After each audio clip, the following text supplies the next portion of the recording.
And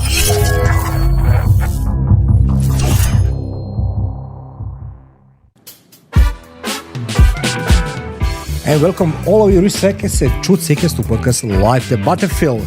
This podcast is designed to assist you, equip you, arm you, and give you raw, unscripted, and real examples on how you can transform yourself from victim to victor. Today's episode is about misinformation and disinformation, and you're going to learn what the true difference is between those two phenomena. Goes without saying that there is only one human discipline where you can learn what is misinformation, disinformation, and how to utilize, how to react on it, and that discipline is called human intelligence. Hence, ask yourself, when you see politicians, medical practitioners, needs to say media experts, when they talk about misinformation or disinformation, are they human intelligence experts? No, they're not. So how we can talk about something you never learn? And why is that? Simple answer is that politicians, journalists, and academics and other relevant groups or individuals are the target of and for disinformation operations. Hence, before we dig deep into this topic, feel free to subscribe, share, like, and comment. And by leaving comments, we can learn from each other much more. Now, let's go dig deep into this episode. Misinformation versus disinformation and differences. The world of information is constantly changing and evolving, and it can be difficult to know what is true or what is not. This especially is true when it comes to the different types of information available on the internet, such as misinformation and disinformation. While both of these terms may seem similar, they actually refer to two very different types of information and have different implications for how they are used. Misinformation is information that is intended to promote a particular agenda or mission, while disinformation is false or misleading information that is intended to deceive or manipulate. Understanding the difference between misinformation and disinformation is essential for making sure that you are getting accurate information online. So, definition of misinformation it usually refers to the process of organizing people around a specific mission or movement. Misinformation can occur in many different areas and can be referred to a number of different types of groups, including religious groups, political groups, social movements, or businesses, organizations.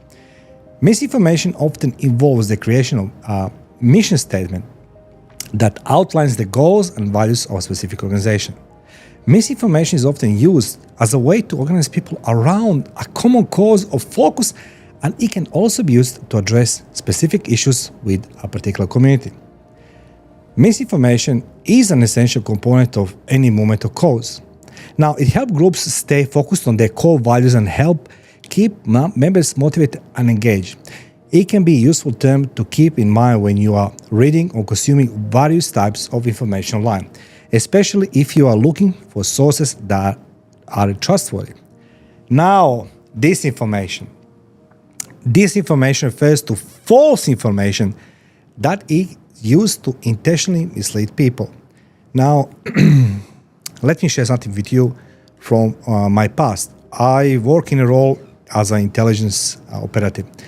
And this information was quite often being used during the war, where the intelligence agencies will pinpoint a target person or group of people on the enemy side, and they will try to disqualify them. Now, this information is often used as a propaganda technique to manipulate people or change their views, and it has been used in both domestic and international contexts for centuries. In today's digital age, disinformation is often spread through the internet, social media, and other types of online media.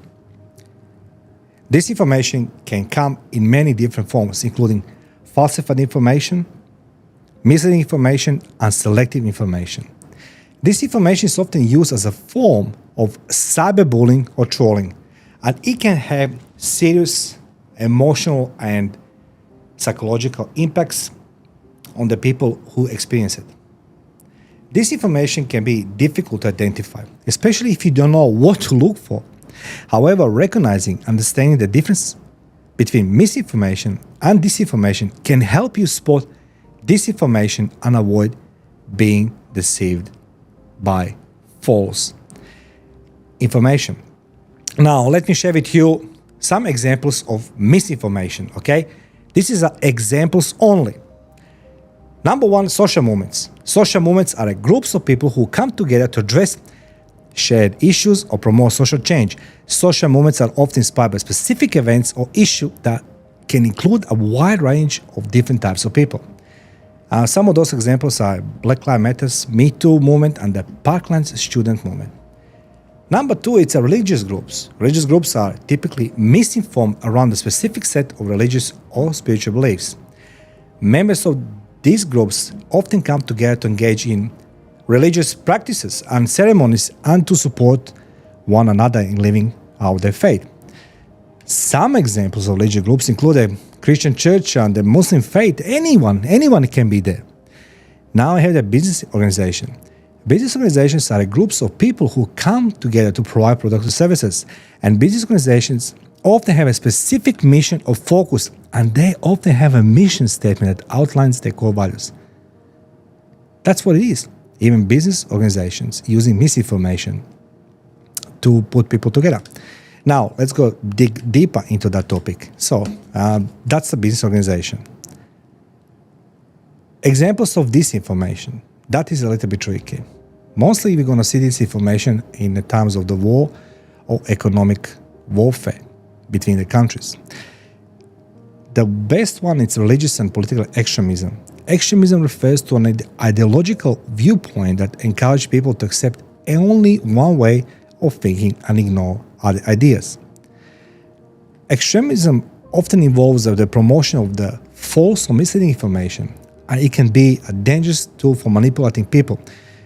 Some examples of religious and political extremism include white supremacy and radical Islam. Now we have something what we see every day called the fake news. Fake news refers to false or misleading information that is presented as a real news. Who will guess? Fake news is often used as a form of propaganda and disinformation, and it can be difficult to identify and avoid unless you know what to look for. Some examples of fake news include conspiracy theories, clickbait articles, and misleading headlines. Misleading statistics is another form of false statistics that are used to manipulate people. Selective statistics can be difficult to identify and avoid, but understanding the difference between misinformation and disinformation can help you spot misleading information.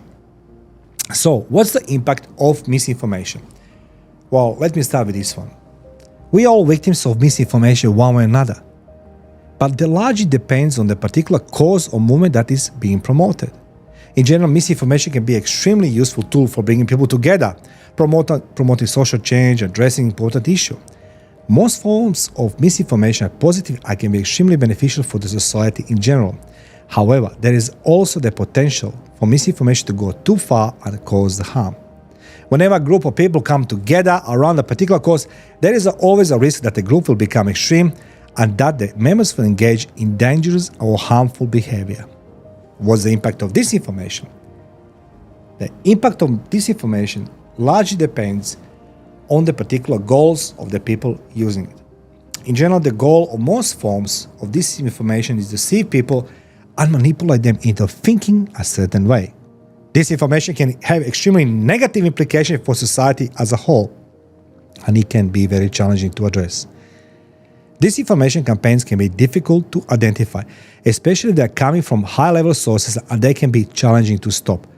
Disinformation campaigns can be even more harmful than misinformation because they are harder to recognize and address.